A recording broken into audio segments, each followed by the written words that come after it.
Share કરો, subscribe કરો કાઠિયાવાડી ગૌરવ ચેનલને। રાત પડતા જ કેમ ખાલી કરી દેવાય છે ચોટીલા પર્વત, આજે પણ ભક્તો માને છે આ દંતકથા। 1 મિનિટ ભક્તો વિના સૂનું ન રહે તે ધાર્મિક સ્થળ। સાંજની આરતી થયા બાદ થઈ જાય છે સુમસામ। ચોટીલા વાડીમાં ચામુંડા હાજરા હજુર હોવાની ભક્તોમાં પ્રબળ શ્રદ્ધા। ગુજરાતનું પવિત્ર ધામ ચોટીલાની દંતકથા, જ્યાં આજે પણ ડુંગર પર આવે છે સિંહ। સાંજની આરતી પછી મંદિર થઈ જાય છે સુમસામ। સુરેન્દ્રનગર જિલ્લામાં આવેલું ચોટીલા ધામ અહીં 64 જોગણીમાંના એક અવતાર એવા ચામુંડામાં બિરાજે છે। 1173 ફૂટ ઊંચાઈ પર બિરાજે ચામુંડામાં એ હિન્દુઓના કુળદેવી છે। પૂનમના દિવસે અહીં પગ મૂકવાની પણ જગ્યા ન હોય। આખા ગુજરાતમાં ક્યાંયથી લોકો માતાજીના દર્શન કરવા ચોટીલા આવે છે। અંદાજિત 1000 જેટલા પગથિયા ચડીને જઈએ ત્યારે માતાજીના દર્શન થાય છે। ડુંગરની ટોચ પર માતાજીનું સ્થાન છે, ત્યારે આજે આપણે જાણીએ ચોટીલા મંદિર સાથે જોડાયેલી કેટલીક દંતકથા અને રોચક ઇતિહાસ વિશે। ચામુંડા નામ કેવી રીતે પડ્યું?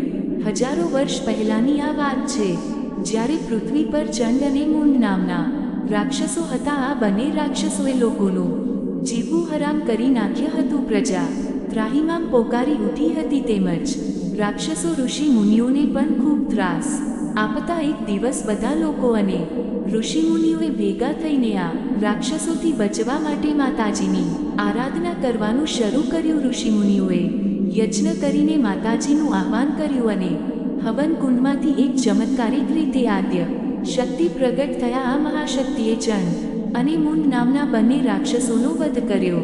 ત્યારથી આ મહાશક્તિ ચામુંડા તરીકે ઓળખાય છે। શું છે માન્યતા?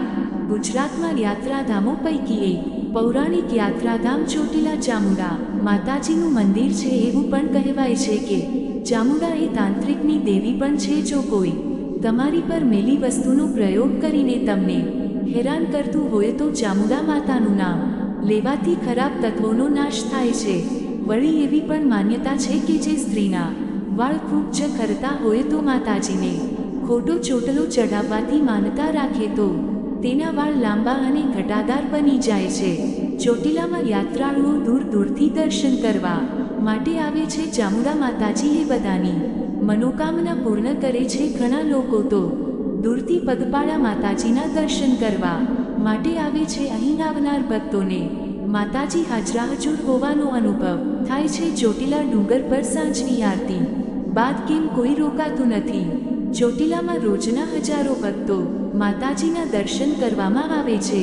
વહેલી સવારથી સાંજની આરતી સુધી ડુંગર પર ભક્તોની અવર જવર રહે છે, પરંતુ સાંજની આરતી બાદ પૂજારી સહિત તમામ લોકો ડુંગર પરથી નીચે ઉતરી જાય છે। મંદિરમાં પૂજારી પણ રોકાતા નથી, માત્ર માતાજીની મૂર્તિ સિવાય કોઈ પણ મનુષ્ય ત્યાં ફરકતું નથી। એની પાછળ લોકોમાં એક એવી માન્યતા છે કે આજના દિવસે પણ કાલભૈરવ સાક્ષાત મંદિરની બહાર ચોકી કરે છે, માતાજીની રક્ષા કરે છે।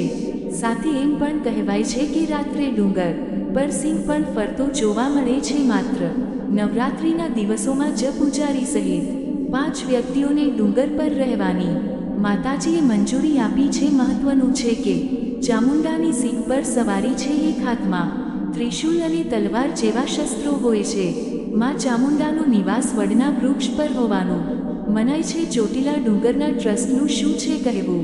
ચોટીલા ડુંગર ટ્રસ્ટના અમૃતગીરી દોલતગીરી ગોસાઈએ જણાવ્યું કે ડુંગર ઉપર જો રાત્રિ રોકાણ થાય તો તેની પવિત્રતા ન જળવાય, એટલા માટે રોકાણ શક્ય નથી અને કોઈએ પણ રાત્રિ રોકાણ કરવાનું રહેતું નથી અને અમે પણ રાત્રે રોકાતા નથી।